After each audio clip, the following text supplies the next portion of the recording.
Sahabat Mentari, Shalom. Ya, kita ketahui pastinya setiap orang setidaknya pernah berbuat baik. Senang jika kita mendapat perlakuan baik dan menginginkan diperlakukan dengan baik oleh siapapun. Setiap orang pasti senang dengan perbuatan baik, terlebih Bapa di surga.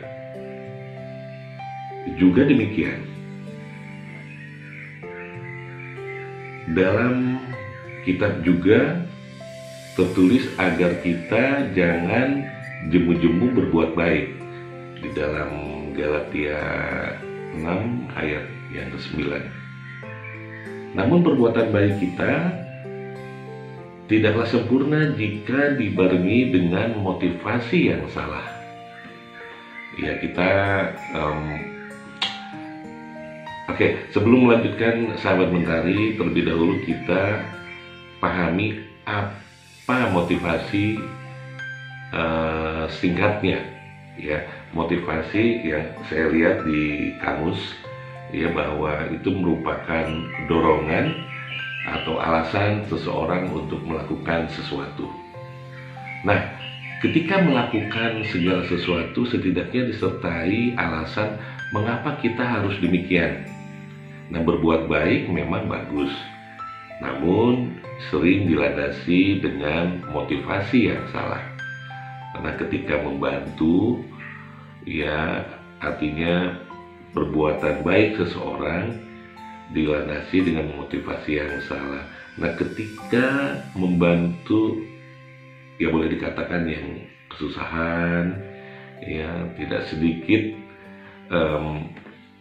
kita mengharapkan balas kasih, ya agar mungkin semua orang tahu, ya menunjukkan kepada orang supaya kita dipuji. Ya, sahabat Mentari, perbuatan baik hendaknya dan apa yang kita lakukan, ya boleh dikatakan harus dilandasi dengan motivasi yang benar, baik kepada manusia terlebih bagi Tuhan yang mengetahui segala sesuatu. Ya tentunya Tuhan, bukan demikian. Ya, perlu kita sadari bahwa membangun motivasi yang benar di dalam Tuhan, jadi bukan atas menginginkan sesuatu imbalan, ya bukan agar pemikiran kita nih, Tuhan pasti menolong apa yang sudah kita perbuat, apa yang sudah kita lakukan. Ya, tentunya Tuhan mengetahui apa yang kita perbuat bagi siapapun dan dimanapun. Sahabat Mentari, mengapa kita harus membangun boleh dibilang motivasi yang benar? Nah, supaya kita tidak serba salah terhadap kita, ya kita ingat ada cerita di dalam Lukas 17 ayat 11 sampai 19 ketika diceritakan mengenai ya ada 10 orang kusta, ya ada 10 orang kusta. Dia meminta agar Yesus meminta supaya menyembuhkan mereka. Tapi di dalam cerita itu, ya setelah Tuhan menyembuhkan, hanya 1 orang yang kembali dan memulihkan dia. Nah 9 lainnya pergi entah kemana. Jadi ada bermacam-macam motivasi orang ya untuk mencari Tuhan, dan tidak sedikit yang keliru, yang boleh dibilang salah mencari salah mencari Tuhan, ya, dan tidak sedikit yang punya motivasi yang keliru, boleh dibilang keliru ya pada waktu itu, pada cerita tersebut. Jadi banyak motivasi yang salah karena Tuhan telah menyembuhkan. Ya, sahabat Mentari, agar semakin diberkati dan sebagainya. Namun tidak sedikit, ya artinya boleh dikatakan tidak sedikit ketika memperoleh kebaikan, ya ketika kita mendapatkan sesuatu hal yang Tuhan berikan, ya artinya kita tidak percaya. Ya artinya kita tidak percaya, dan ada bermacam-macam motivasi orang mencari Tuhan, dan tidak sedikit punya motivasi yang keliru. Boleh dibilang salah mencari Tuhan, ya agar saya disebutkan, agar kita disebutkan, agar kita semakin kaya, ya agar kita semakin diberkati dan lain sebagainya. Namun tidak sedikit yang kita peroleh, ya karena tidak Tuhan berikan, akhirnya kita meninggalkan Tuhan. Ya boleh dikatakan seperti itu, ya agar kita jangan kecewa ketika seseorang boleh dikatakan mengikut Tuhan dengan motivasi yang salah. Dia akan kecewa ketika apa yang diharapkannya tidak kunjung datang, ketika apa yang selalu didoakannya belum juga dijawab.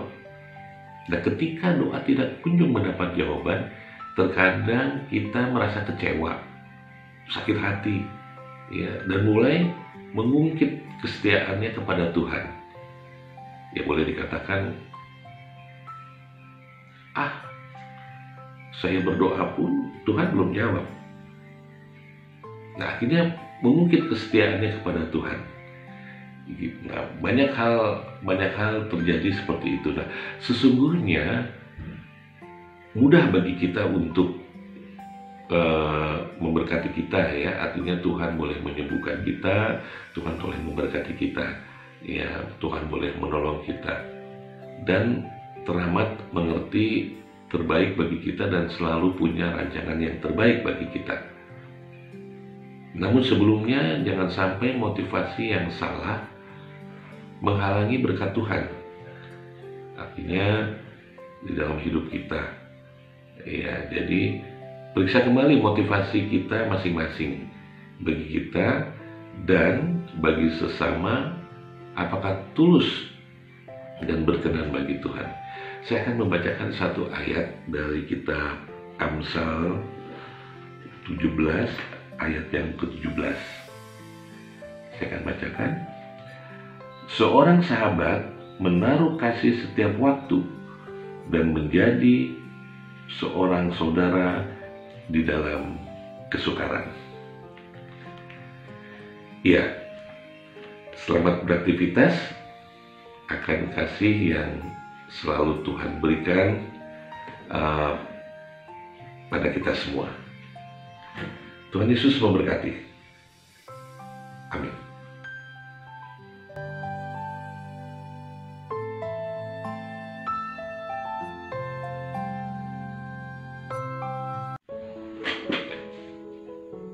Sahabat Mentari yang terkasih, terima kasih sudah menonton video ini. Semoga dapat menguatkan iman dan percaya kita kepada Yesus Kristus. Bantu kami untuk lebih berkembang agar jiwa-jiwa diselamatkan dengan mengklik subscribe, komen, dan share video ini agar teman-teman yang membutuhkan semoga menjadi berkat bagi kita semua. Tuhan Yesus memberkati.